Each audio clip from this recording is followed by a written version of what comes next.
오래된 이제 고전 중에 도스토옙스키가 1886년에 만든 죄와 벌이라는 책이 있습니다. 지금도 이 책은 상당히 많이 읽혀지고 있습니다.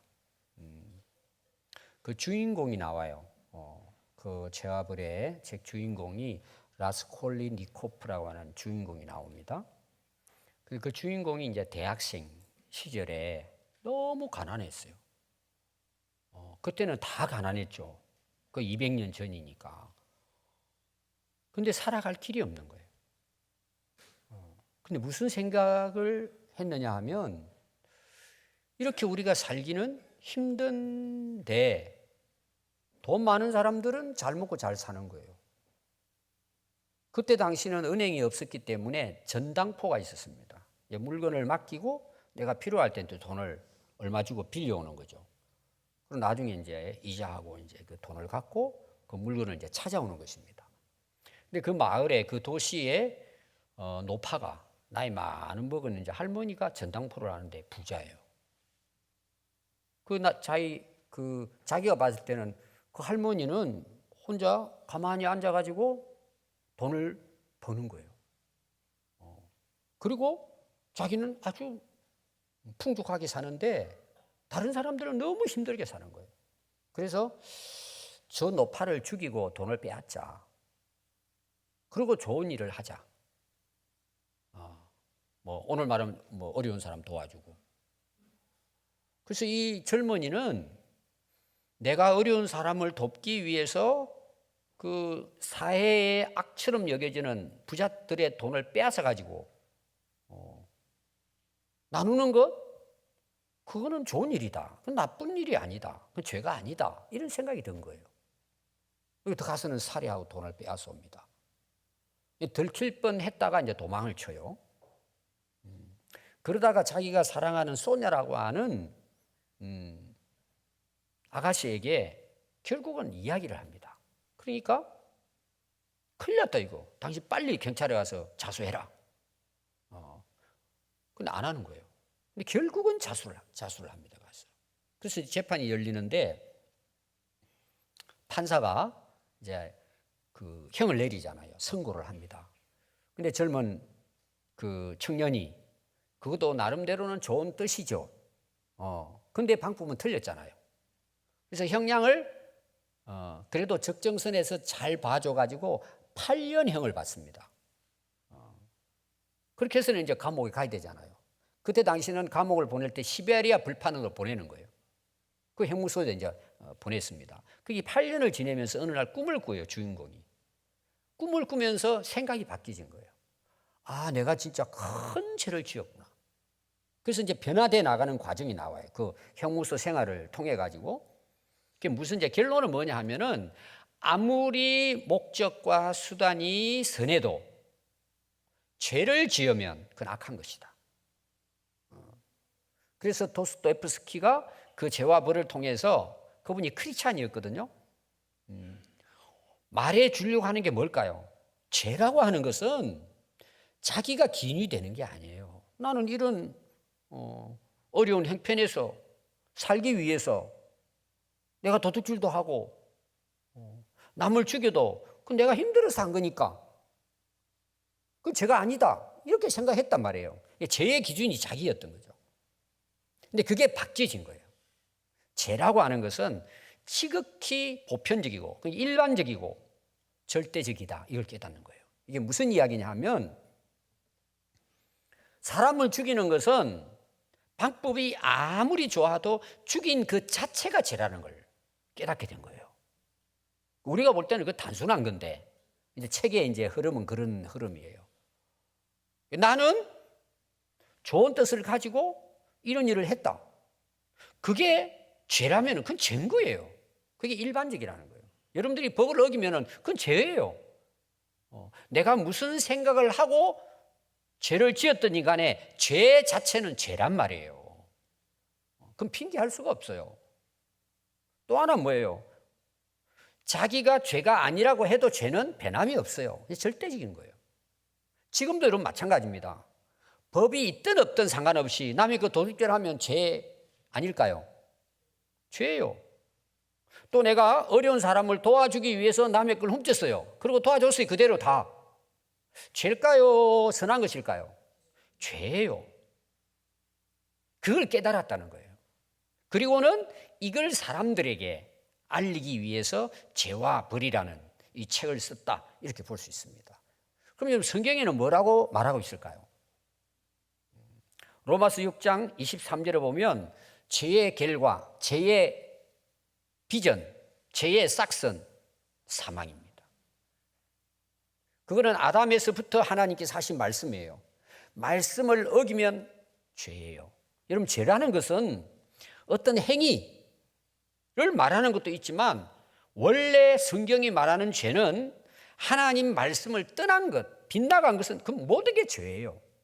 자기가 아무리 선한 생각을 가지고 행동을 했다 할지라도 그것이 말씀에 어긋나면 죄예요. 오늘날 동성애가 세계를 뒤흔들고 있거든요. 여러분, 죄일까요? 아닐까요? 죄입니다, 그건. 자기는 아무리 아니라 그래도 성경 말씀을 벗어났기 때문에 그거는 죄악입니다.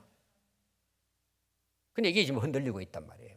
그러니까 오늘날도 여러분들이 이 도스토옙스키의 죄와 벌을 읽어봐야 돼요. 특히 오늘 우리 젊은이들이 게임이나 할 것이 아니고 TV나 볼 것이 아니고 이런 좋은 책들을 읽어봐야 돼요. 옛날에 고전들 좋은 책들이 너무 많습니다. 여러분, 기회 되시면 꼭 한번 읽어보십시오. 또 히브리서 9장 27절에 보면 한 번 죽는 것은 사람에게 정해졌습니다. 여러분, 죽을까 안 죽을까요? 우린 다 죽을 운명을 가지고 있습니다. 왜 그럴까요, 여러분? 죄의 결과입니다. 다 죽습니다. 한 번 죽는 것은 정해졌어. 왜 정해졌을까요? 죄 때문이에요. 그 후에는 끝일까요? 하나님의 심판이 있습니다. 누구나 다 하나님 앞에 서게 됩니다. 그러나 우리가 그리스도도 많은 사람의 죄를 담당하려고 십자가에서 자기 목숨을 단번에 드렸어요. 그래서 오늘 우리가 그 예수님을 믿으면 우리가 구원에 이릅니다. 죄와 상관없이 예수님은 다시 두 번째 이 땅에 오십니다. 여러분, 처음에 예수님 오셨을 때는 우리를 구원하기 위해 오셨어요. 우리를 죄에서 구원하기 위해 십자가에서 희생당하셨습니다. 두 번째는 왜 오실까요? 심판하기 위해 오시는 거예요. 그러나 우리가 예수 그리스도께서 우리 죄를 위해 십자가에 돌아가심으로 우리가 그 은혜로 우리가 얻어지는 것은 영생입니다. 죄의 결과는 영원한 죽음이지만 그리스도를 믿는 믿음 안에서는 영원한 생명입니다.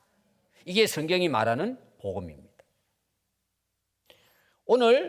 올해는 2024년은 루터가 종교개혁을 일으킨 507주년 기념해입니다. 올해가. 그러니까 11월 31일이 종교개혁일입니다. 그래서 대개 전 교회에서는 그 해 10월 31일에 해당되는 그 주일날을 종교개혁 주일로 기념을 하고 있습니다. 근데 지금 시간이 지났잖아요. 그래서 오늘 제가 종교개혁일을 기념하면서 오늘 종교개혁에 대한 말씀을 함께 나누려고 합니다. 마틴 루터가 1517년 10월 31일에 독일의 비텐베르크 교회 문 앞에다가 반박문을 기록을 해서 붙입니다. 95개 조항이에요. 95가지를 기록을 해서 그 비텐베르크, 거기는 교회도 되고 그는 신학교도 그 비텐베르크 신학교입니다. 그 교회 정문에다가 그걸 딱 붙여놨습니다. 여러분들이 이제 인터넷 들어가서 꼭 한번 여러분 95개 조항이 뭘 반박하고 있는지 여러분들이 꼭 한번 오늘이라도 저희 집에 가서 꼭 한번 읽어보십시오. 참 은혜가 됩니다, 그것이. 그래서 그 당시 변질되고 타락한 로마 캐톨릭을 향해서 반박문을 쓴 거예요. 근데 그 당시 루터가 이거를 반박문을 붙일 때는 뭐 그때 당시 상황에서는 이렇게 엄청난 반향을 일으킬 거라는 것은 상상도 못한 거예요. 그냥 자기도 캐톨릭 그 신부였으니까 이걸 좀 바꿨으면 좋겠다. 또 그 당시 비텐베르크 신학교에 성서학을 가르치는 교수였습니다. 이 교수의 양심을 가지고 그걸 기록을 한 거예요. 근데 이게 어마어마한 파장을 일으킨 거예요. 유럽의 전 교회의 개혁의 물결이 휩쓸고 간 거예요. 오늘 우리로 말하면 그 전에도 이 캐톨릭의 타락상에 대해서 많은 사람들이 항의를 했습니다. 글을 쓰기도 하고, 오늘 우리로 말하면 탄원서를 보내고, 왜 성경을 어긋났느냐, 무슨 교황이 있느냐, 이런 걸 계속해서 반박을 했어요. 근데 거부하는 거예요. 또 어떤 사람은 잡아가지고 감옥에 집어넣어요. 고문을 해요. 끝까지 반항하는 사람은 불에 태워 하염시켜버렸어요. 그게 루터가 종교개혁 하기 전에 벌써 100년 이상 전부터 그런 일들은 계속 되어져 왔는데, 뭐 오늘날 말하면 휘발유가 뿌려졌단 말이에요. 바닥에 쫙 뿌려졌어요. 근데 이 루터가 95개 조항을 비텐베르크 교회 정문에 딱 붙이는 순간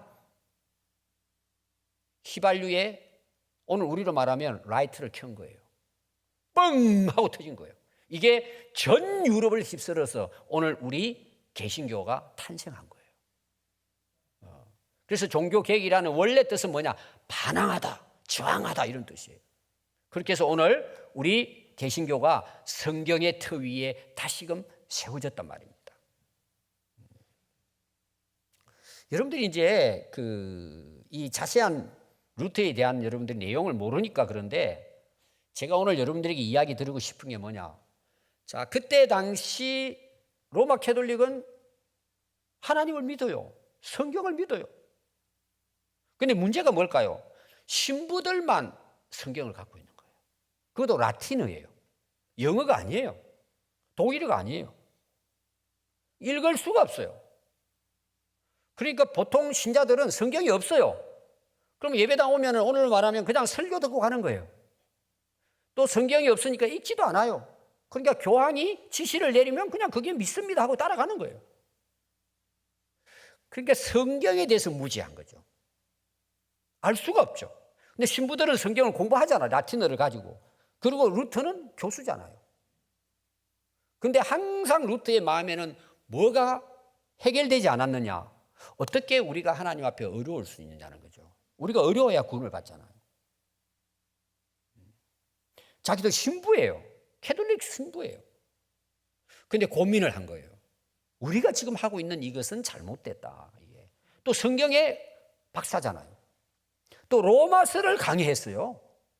루터의 로마서 강의가 있단 말이에요. 그걸 학생들을 가르쳤어요. 근데 복음을 몰랐던 거예요. 이건 여러분들이 지금부터 507년 전으로 돌아가지 않으면 이게 이해가 안 돼요. 아니 성경을 가르치는 분들이 예수 믿으면 구원받는다는 걸 모를까요? 그때는 몰랐단 말이에요. 여러분. 우리가 볼 때는 이게 말이 안 되는 이야기잖아요. 그런데 고민을 한 거예요. 갈등이 계속 일어나는 거예요. 너무 루터는 정말 하나님 앞에 말씀대로 살고자 하는 열렬한 신자였어요. 오늘 표현하면 진짜 양심이 살아있는 사람이었어요. 근데 하나님 앞에서 자기가 수행을 하고 고행을 하고 수도를 하고 아무리 자기의 잘못을 자기 스스로 뉘우치고 회개하고 고백하고 하는데도 이 마음속에는 죄가 사라지질 않는 거예요. 벗어날 수가 없는 거예요. 몸부림치는 거예요. 그러다가 어느 날 로마서 1장 17절 말씀이 보이기 시작한 거예요. 이것이 루터가 변화된 가장 결정적인 말씀이에요. 이걸 통해서 종교개혁이라고 하는 것이 시작된 거예요. 사실은 제가 로마서 1장 17절을 읽어드리겠습니다. 복음에는 하나님의 의가 나타나서 믿음으로 믿음에 이르게 하나니 기록된 바 오직 의인은 믿음으로 말미암아 살리라 함과 같으니라. 복음의 능력을 깨달은 거예요. 인간의 수행이나 노력은 절대 불가능하다는 걸 깨닫게 된 거죠.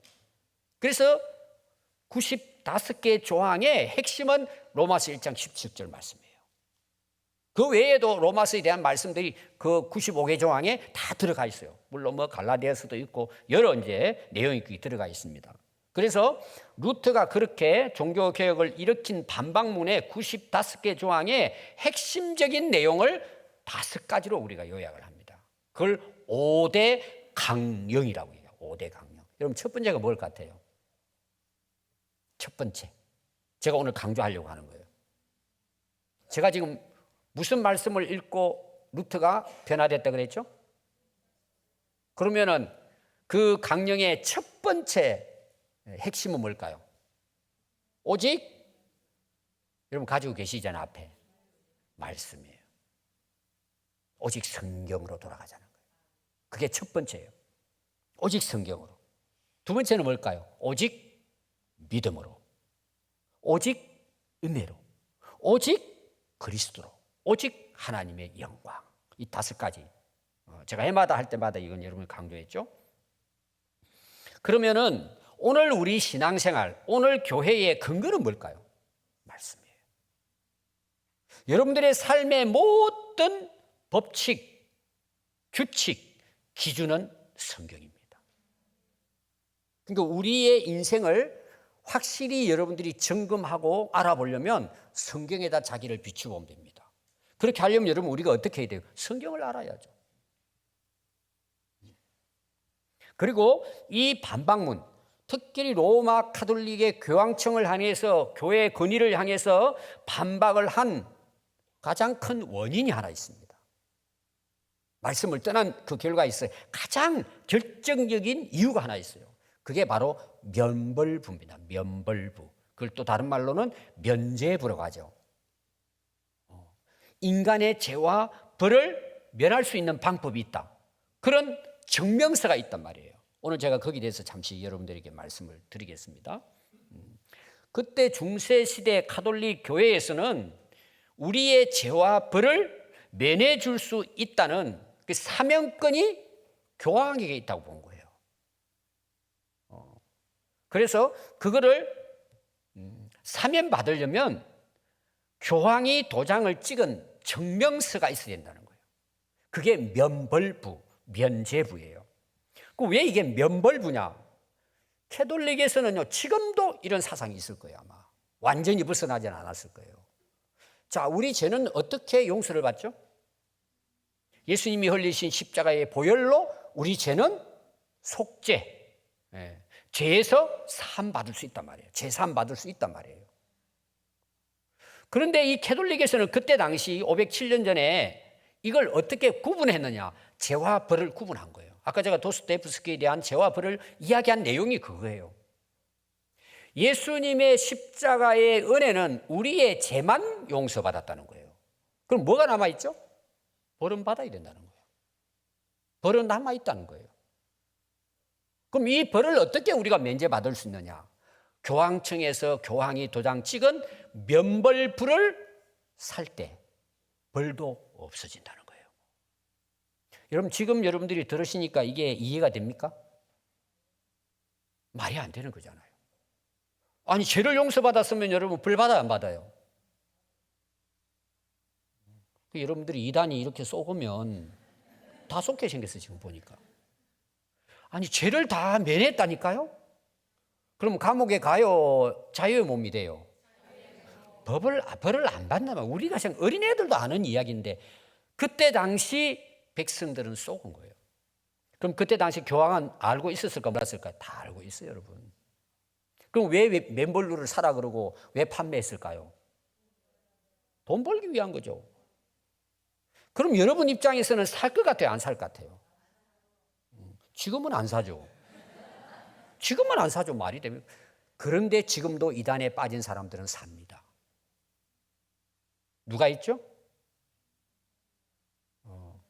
그 축지법 한다는 분 계시잖아요. 다리 올려가지고 이렇게 하는 분. 거기 여러분 영원한 하늘궁에 들어가기 위해서는 판매합니다. 지금 액자 넣어가지고. 돈 많은 사람은 300만 원, 1000만 원. 보통 사람들은 10만 원, 20만 원. 근데 거기 줄 서서 판매하는데 사는 사람들이 거의 대부분 전에 교회 다녔던 인물들이에요. 얼마나 인간이 어리석은 줄 아세요? 여러분 성경을 모르면요, 지금도 사람들은 세상에 속고 그냥 삽니다. 거기다가 빠져가지고 모르고 삽니다. 그래서 이 벌을 우리가 면제받기 위해서는 수행을 해야 된다. 공로를 쌓아야 된다. 네가 그런 벌을 받을 만큼 죄를 지으면, 여러분 감옥에 들어가면은 부자들은 하루에 1억씩 없어지고 평민들은 10,000원씩 없어지고 그 형만큼 돈을 내야 됩니다. 그렇죠?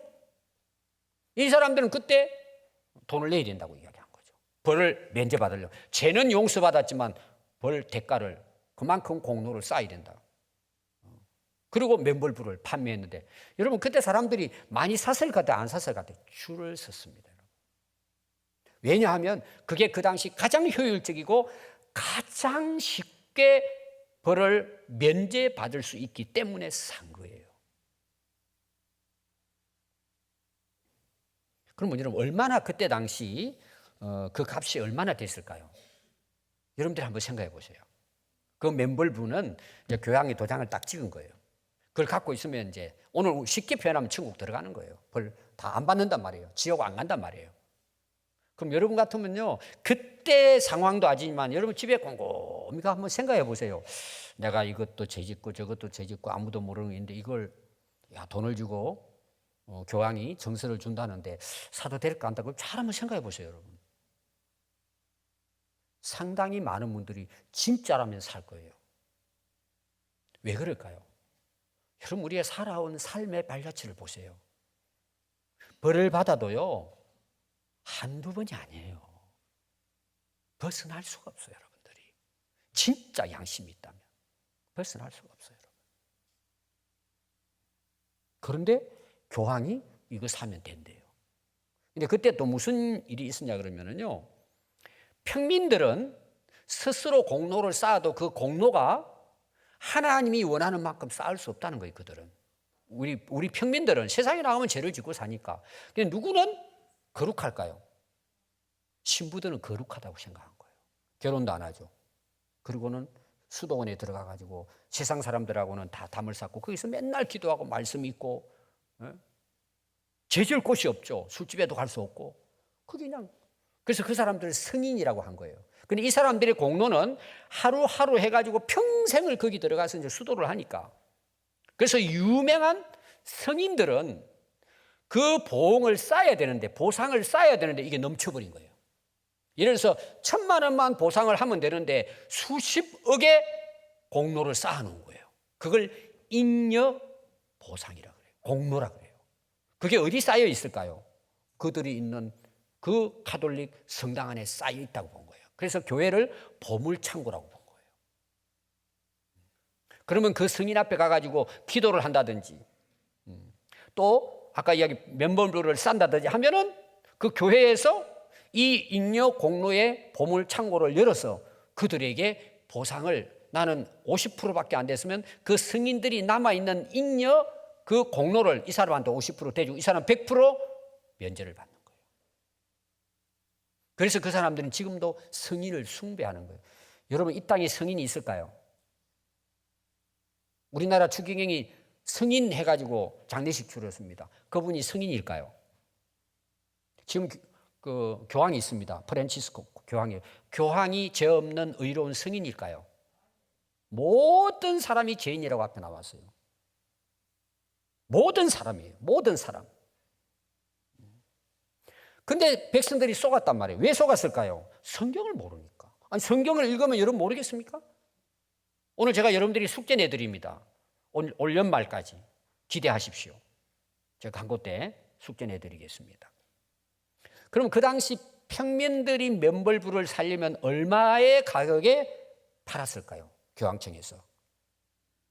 지금으로 가격을 이제 그 화폐 단위로 하면 10만 원이었습니다. 그럼 여러분 10만 원 낼 것 같아요? 안 낼 것 같아요? 실제로 그렇다면 여러분 10만 원으로 살 것 같아요? 안 살 것 같아요? 사죠. 근데 그때 당시 10만 원은 오늘의 10만의 가치는 아니란 말이에요. 액수로 봤을 때는 10만 원 정도 됐지만 그 액수의 가치가 얼마인 줄 아세요? 그 당시는 대개 자기 집보다는 남의 집에 세를 들고 샀어요. 월세를 주고. 옛날 여러분들 아마 나이 드신 분들은 결혼했어도 단칸방에 월세 주고 이렇게 했잖아요. 전세 이런 것도 없었어요. 돈이 없었어. 그럼 그때 당시 평민들이 내야 될 맨벌부의 가격이 얼마냐? 10만 원인데 오늘의 이제 화폐 단위로 따져가지고 그 가치는 우리가 6개월 방세에 내는 가격이에요. 그럼 오늘 우리 아파트 한번 생각해 봅시다. 뭐 큰 데는 더 비쌀 것이고. 그리고 그 당시 송아지를 3마리 살 수 있는 가치가 나가는 거예요. 그러니까 이 월급쟁이는요, 농사 짓고 1년 내내 해가지고 안 쓰고 모아야 그걸 살 수 있는 거예요. 여러분 쉬운 것이 아니에요, 그때 당시. 그러면 그때 당시 평민들이 그걸 살려고 애를 썼을까요? 포기했을까요? 애를 쓴 거예요. 그걸 사기 위해서. 왜 그렇다고요? 성경을 모르니까. 여러분 로마서 오늘 읽은 말씀이 그 해답을 제가 오늘 길지만 19절부터 31절 읽은 것입니다. 제가 간단하게 여러분들이 설명을 드리겠습니다. 로마서 3장 19절이에요.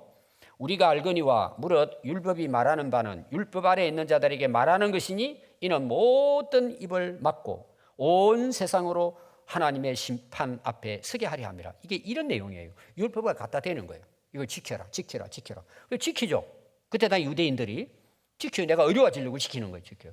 자, 다 지킬 수 있을까요? 포기했을까요? 다 포기하는 거예요.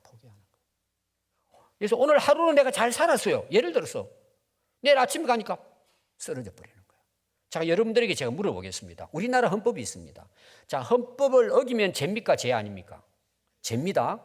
그 헌법은 죄를 지으라고 있는 것이 아니고 죄를 짓지 말라고 이렇게 하는 것은 법으로 안 된다. 이거는 어기면 벌금 낸다. 이렇게 돼 있죠.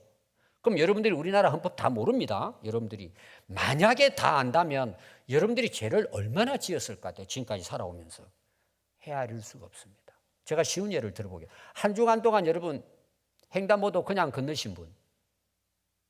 나는 한 번도 없어요. 그럼 지금까지.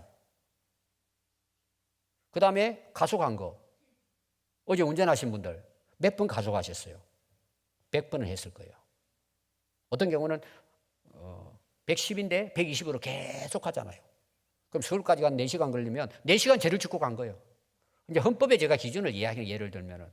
자, 그 죄에 대한 만약에 가태료, 법규 위반, 불법 주차, 여러분 그거를 헤아려 가지고 몇 번입니다. 거기에 대한 또 그 벌금이 있잖아요. 그거 전부 다 헤아려 가지고 우리한테 법원에서 청구하면 여러분 얼마나 될 것 같아요? 집에 가서 헤아려 보세요. 지금 복잡하니까. 여러분 우리가 말할 수가 없어요. 말할 수가 없어요. 여러분. 그걸 어떻게 갚을까요? 갚을 수가 없어요. 또 성경은 이렇게 이야기해요. 남을 미워하고 죽이려고 하는 마음을 가지도 그거는 사형이에요. 살인죄예요. 여러분 그 율법 앞에 우리가 말할 수 있을까요? 나는 아무 죄 안 지었어. 나는 어려워. 말할 수 있을까요? 아무도 없어요. 율법은 그렇게 한다는 우리에게. 그래서 율법은 우리를 어렵게 하기 위해서 주신 것이 아니라 우리는 그 율법 아래는 전부 다 심판받아야 될 죄인이라는 거예요. 그러므로 율법의 행위로 앞에 이야기했으면 지킴으로 하나님 앞에 어렵다 하심을 얻을 육체 우리 인간은 없나니 율법은 너는 죄인이라는 걸 깨닫게 하기 위해서 하나님 주셨다. 또 33장 21절에 보면 이제 율법 외에 한 의가 나타났어요. 진짜 우리를 어렵게 하는 거. 율법으로는 안 되니까. 율법과 선지자들에게 증거를 받은 것이라 곧 예수 그리스도를 믿음으로 말미암아 모든 믿는 자에게 미치는 하나님의 의라는 거예요. 그러니까 하나님이 우리를 의롭게 하는 방법을 하나님 주셨다는 거예요. 누구를 통해서? 예수 그리스도를 믿는 믿음으로. 이거는 누구에게? 모든 사람에게 차별 없이 주셨다는 것입니다. 그래서 3장 23절에 보면 모든 사람이 죄를 범하였음에 하나님의 영광에 이르지 못하나니 그리스도 예수 안에 있는 속량. 속량이 뭐죠? 죄를 갚아줬다. 대신 갚아줬다. 여러분 은행에 내가 빚이 있어요. 1억이 있습니다. 저 같은 경우 갚을 수가 없어요. 그래서 저희 아버지가 논을 팔아가지고 1억을 은행에 갚았어요. 이자까지 다 갚았어요. 그럼 제가 은행 가서 이자 낼 이유가 있어요? 없어요? 가서 이자 가져왔습니다. 그러면 그 사람은 어떤 사람이에요? 정신 이상자예요. 갚을 필요가 없는 거예요. 예수님이 십자가에서 다 이루었다는 말은 너 빚진 거 원금하고 이자나 다 갚아서 100% 갚아서 다 이루었다는 의미예요. 갚을 길이 없어요. 그게 하나님 앞에 의로 우리를 세운다는 거예요. 그것이 하나님이 우리를 하나님 앞에 어렵게 하도록 하나님께서 보내신 예수 그리스도를 통한 우리를 구원하시는 하나님의 방법이라는 거예요. 이거는 누구든지 차별이 없이 하나님께서 우리를 어렵다고 하셨다고 성경은 약속하고 있습니다. 그래서 거기 보면 하나님의 은혜로 값없이 어렵다 하심을 우리가 얻은 자가 된 겁니다. 값을 내야 돼요, 안 내야 돼요? 안 내요. 왜? 갚아주었기 때문에. 그래서 25절 보시면 이 예수를 하나님이 그의 피로써 믿음으로 말미암는 화목 제물로, 화목 제물은 자기가 희생하심으로 갚아주셨다는 걸 강조하는 내용입니다. 이는 하나님께서 길이 참으시는 중에 전에 지은 죄를 간과하심으로 자기의 의로우심을 나타내려 하심이니 곧 이때에 자기의 의로우심을 나타나사 자기도 의로우시며 또한 예수 믿는 자를 어렵다 하셨느니라. 29절 하나님은 다만 유대인의 하나님이시냐 또한 이방인의 하나님이시냐 진실로 이방인의 하나님도 되십니다. 이방인은 오늘 우리를 가리키는 거예요. 할례 받은 유대인들도 믿음으로, 할례 받지 않은 이방인들도 믿음으로 말미암아 어렵다 하실 분은 한 분 하나님뿐이십니다. 31절 그런즉 우리가 믿음으로 말미암아 율법을 파기하느냐 그럴 수 없느니라 도리어 율법을 굳게 세우느니라. 이 말은 뭐냐 그러면요, 율법이 필요 없다는 게 아니에요. 율법을 우리가 아무리 지키도 의로워질 수 없지만 그리고 예수님이 오셔서 완성하셨어요. 그럼 율법을 버리면 되느냐는 거죠. 그 율법도 지켜야 된다는 거예요. 전에는 의롭기 위해서 구원받기 위해서 지켰는데 안 되잖아요. 제가 예를 들어볼까요? 여러분 십계명 보세요. 거기 보면 도둑질 하지 말라 나와요. 그럼 내가 예수 믿고 의로워졌다고 도둑질 해도 됩니까? 오히려 어떤 일이 일어나면 전에는 도둑질 했어요. 그런데 그 은혜를 깨닫게 되니까 도둑질 할 이유가 없는 거예요. 내가 변화됐으니까. 완성시킨단 말이에요. 이 은혜는. 왜? 값없이 우리가 구원을 받았으니까. 그게 더 우리는 뭐예요? 하나님 말씀을 순종하고 사는 거죠. 여러분 로마서 8장 33절에 보면 누가 능히 하나님께서 택하신 자들을 고발하여 하리요 어렵다 하신 이는 하나님이시니라. 아무도 우리를 고발할 수 없어요. 왜? 하나님께서 어렵다 하셨으니까. 우리를 심판하실 하나님이 우리를 죄 없다고 어렵다고 인정하셨기 때문에 우리는 누구도 하나님 앞에 고발당하지 않는단 말이에요. 제가 이 말씀을 전체적으로 예를 들어서 결론을 맺겠습니다. 요사 여러분, 병원을 보면은 어떤 병원이 돈을 많이 벌까요? 어제도 제가 병원을 다녀오면서 이렇게 쭉 지나가면서 병원을 봤는데 그 병원을 제가 봤어요. 지금 어떤 과를 하는 병원이 돈을 많이 벌까요? 예? 예, 성형외과입니다. 그걸 다른 말로 피부과라고 합니다. 물론 여러분 피부가 문제가 생기고 막 고름이 나고 치료해야죠. 근데 성형외과가 하는 주로 치료는 뭘까요? 얼굴 이쁘게 하는 거예요. 그럼 얼굴에 기미가 생겼어요. 나이 먹다 보면 이제 까만 이렇게 기미 같은 게 생기잖아요. 그럼 여러분 어떻게 하죠? 전 빼요, 안 빼요? 속으로는 빼놓고도 말하기는 좀 그렇죠. 괜찮습니다. 여러분 이쁘게 하려면 뭐 뺄 수 있으면 빼면 좋죠. 또 여러분 지금은 젊은이들이 취업하잖아요. 면접 보잖아요. 그러면 여기 새카만 점이 많은 게 좋을까요? 깔끔하고 이쁘면 좋을까요? 이왕이면 이쁘게 가면 되죠. 전 나쁘다고 보지 않아요. 근데 거기 목숨 거는 사람이 이제 정신이 좀 이상한 사람들이죠. 자, 코가 낮아가지고 면접 볼 때 좀 불리하겠다. 그럼 뭐 코 세우는 사람도 있잖아요, 지금. 전에는 대통령이 눈이 이렇게 뭐 처졌다고 또 쌍꺼풀 수술하는 대통령도 있더라고요. 뭐 저는 그게 다 나쁘다 이렇게 보진 않아요. 근데 저는 이런 생각을 해봤어요. 그게 과연 자기 인생에 도움이 될까? 도움될 수 있어, 조금은. 그게 자기 인생을 결정할까요? 그럼 결정해야 안 해요. 결정 안 합니다. 여러분 성경에는요, 기미 없이는 법이 없습니다. 안 나옵니다. 어떻게 하면 얼굴을 미백으로 바꿀까? 여러분, 성경에는 그 방법이 안 나옵니다. 자, 우리 지금 학생들이 11월 14일 날 수능을 봅니다. 하나님은 전지전능하신 분입니다. 다 알고 계십니다. 하나님 우리를 사랑하십니다. 또 부모님들이 자녀를 위해 기도하고, 자녀들은 또 기도하면서 하나님, 제가 이런 대학 가게 해주시면 앞으로 내 훌륭히 살아서 하나님의 영광을 위해 살겠습니다. 그렇게 기도하는 분도 있을 겁니다. 그럼 하나님께서 좀 말씀을 통해서 수학 공식처럼 좀 알려줘가지고 이렇게 하면은 너 만점 받는다, 해주시면 얼마나 좋겠어요. 근데 그런 방법이 성경에는 찾아도 안 나옵니다. 또 여러분, 어려운 분 계실 거예요. 타이에 의해 가지고 내가 빚진 사람도 있고 정말 힘든 사람도 있을 거예요. 또 어떤 교회는요, 진짜 목회자들이 개척해서 건물 지으면서요 굉장히 어려운 일이 많습니다. 그게 또 잘못돼 가지고 막 감옥 가는 분도 있습니다.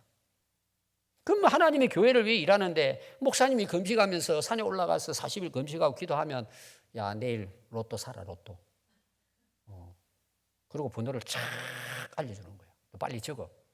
아니, 하나님 그 못하실까요? 근데 성경에는 그런 게 없어요. 옛날 원종수 박사님이라고 대전고를 들어갔는데, 그분이 은혜 받고 난 다음에 간증이 그게 나와요. 공부는 딸리고 기도하는데 문제집이 보였다 그러잖아요. 여러분, 간혹 있습니다. 그런 분들이 간혹. 여러분, 그 간증 읽어보세요. 근데 그분은 정말 하나님 앞에 위대한 인물로 지금 쓰임받고 있습니다. 미국에서 최고의 의사입니다. 꼭 한번 읽어보십시오. 원종수 박사의 그 간증 처음에 그 내용이 나와요. 문제집이 나오더라고요. 번호까지 나오더라고요. 그러잖아요. 간혹 있어요, 간혹. 근데 우리한테는 없어요. 롯데 한번 탁 번호하면은. 근데 뭐는 나올까요? 우리 망가져가는 인생을 회복할 수 있는 방법을 말씀해 줍니다. 내가 지금 고민하고 괴로워하고 갈등하고 인생에 막 허무감에 발부동치는 우리에게 성경은 답을 주고 있습니다. 죽음을 두려워하고 내가 죽고 난 다음에 하나님 앞에 심판받을 때에 그 죽음을 내가 어떻게 맞이하고 그 죽음에서 내가 자유할 수 있을까? 성경은 그걸 우리에게 답을 해주고 있습니다. 여러분, 기미 정도가 아닙니다. 롯데 정도가 아닙니다. 나에게 영생의 길을 알려주고 있습니다.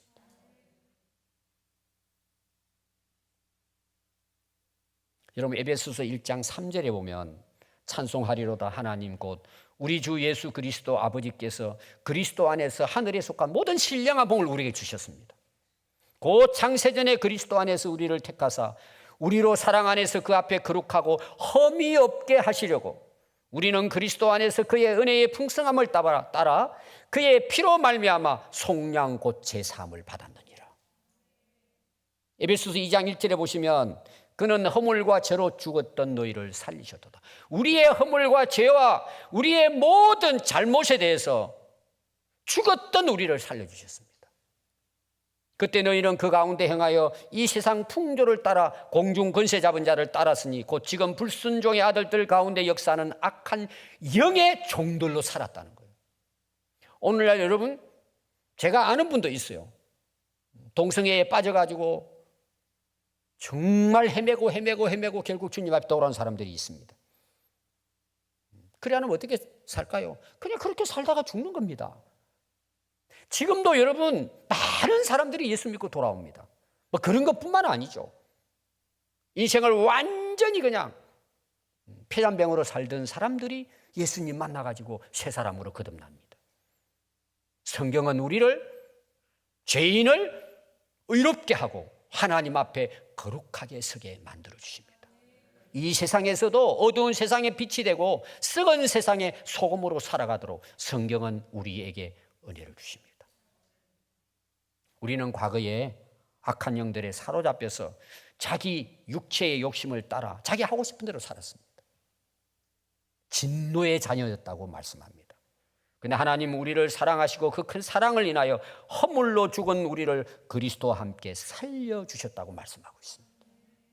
에베소서 5장 27절에 보면 자기 앞에 영광스러운 교회로 세우사 티나 주름 잡힌 것이나 이런 것들이 없이 거룩하고 험없게 하려 하십니다.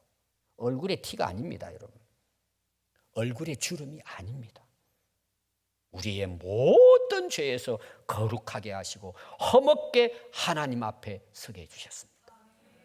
계시록 7장 14절에 보면 내가 말하기를 내 주여 당신이 아시나이다 하니 그가 나에게 이르되 이는 큰 환난에서 나오는 자들인데 어린 양의 피에 그 옷을 씻어 휘게 하였느니라.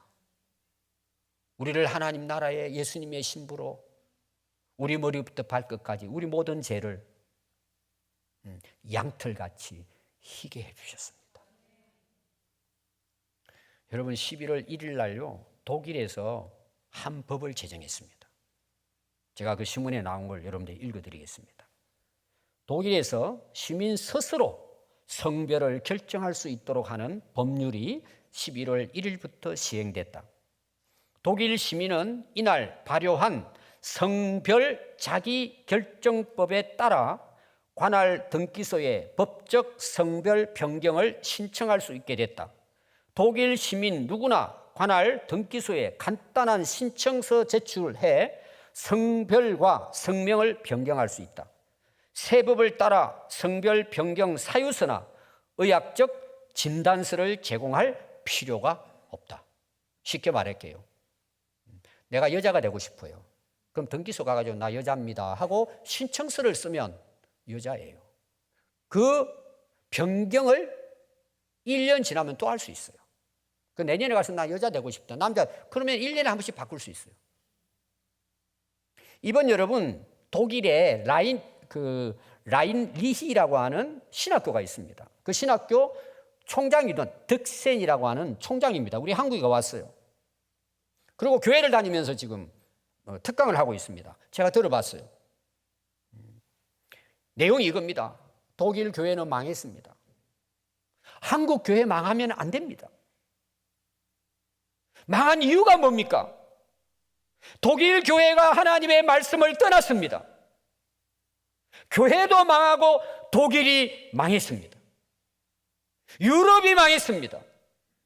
과거의 종교개혁으로 기독교가 새롭게 출발한 독일이 망했습니다. 한국교회 여러분, 한국교회도 망해가고 있습니다. 말씀으로 돌아오십시오. 성경으로 돌아오십시오. 이것이 살 길입니다. 그분이 외치고 지금 다닙니다. 그러면서 그분이 한 가지 성경 구절을 인용해서 읽어줬습니다. 시편 119편 12절입니다. 11절. 내가 주께 범죄하지 아니하려 하여 주의 말씀을 내 마음에 두었나이다. 저는 한 가지 더 여러분에게 말씀드립니다. 시편 119편 9절입니다. 청년이 무엇으로 그의 행실을 깨끗하게 하리이까? 주의 말씀만 지킬 따름이니이다. 기도하겠습니다.